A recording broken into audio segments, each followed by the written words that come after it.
لیکن خدا نه خواسته که یو څوک په زکات کې قصور او کمی وکړي نو بیا خو دغه رقم د پیغمبر علیه السلام او حدیثو کې پر دې باندې ډېر وعیدونه راغلي دي. لکه پیغمبر علیه السلام وایي د ټولو سمخ کې جهنم ته 3 کسان ورځي. یو ظالم بادشاه دی چې د هغې د رعیت سره د ظلم معامله وي، او دویم مفلس متکبر دی، مسکنت هم دی او په دماغ کې لویي هم ده، او دریم هغه مالدار دی چې هغې ته الله تعالی مال او دولت ورکړي دی په زکات کې کمزوري کوي. نو ظالم بادشاه دی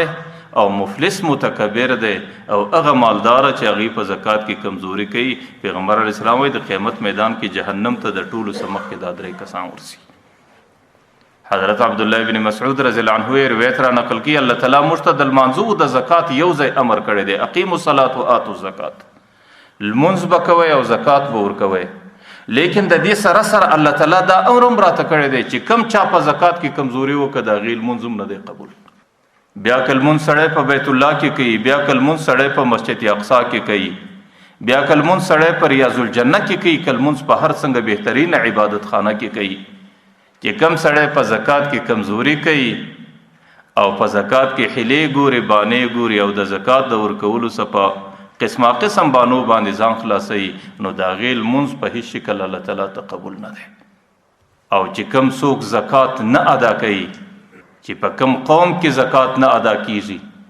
پیغمبر علیه السلام دنیا کې الله تعالی پر هغې کاختی راولي. بل روایت کې راځي چې کم قوم کې زکات نه وي الله تعالی پر هغې باندې دنیا کې بارانونه بندوي. بل روایت کې راځي د هغې قوم سره الله تعالی خپل رحمت بندوي، هغه قوم په مشکلاتو او پریشانیو کې راځي. نو دنیا کې باران بندیږي، په دنیا کې کاختی راځي او په دنیا کې مشکلات او پریشانی راځي، او په قیامت کې چې د قیامت څخه وروسته د دغه سړي د دغه انسان چې کم انسان په زکات کې کمزوري کړي د هغې ټوله زندگی بیا په جهنم کې تیریږي، د زندګۍ ډیره حصه په جهنم کې بیا اوسیږي.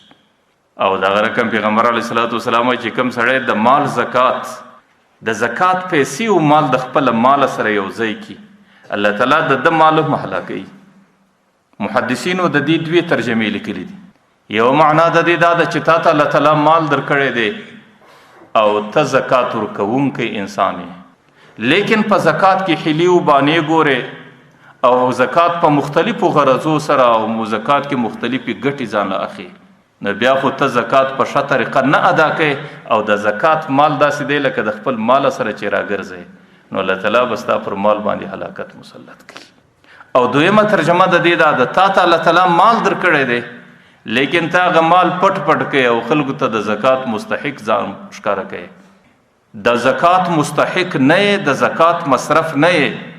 لیکن د هغې څه باوجود د خلکو څخه زکاتونه راټولوي، نو د زکات پیسې راوړې د خپلو پیسو سره یږدې، الله تعالی به ستا پر دې مال باندې هم هلاکت مسلط کوي چې کومې پیسې تا په چونګې چونګې راجمع کړي دي او کومې پیسې تا په سپماو د ځانه سره ایښي دي، الله تعالی به دې پر هغه پیسو باندې هم ناګهاني آفت مسلط کوي. نو په دې وجه باندې زکات ادا کول دا د مسلمان فریضه ده او دا د اسلام رکن دی او دا د مسلمان پر غاړه باندې الله تعالی یې شی وظیفه ده.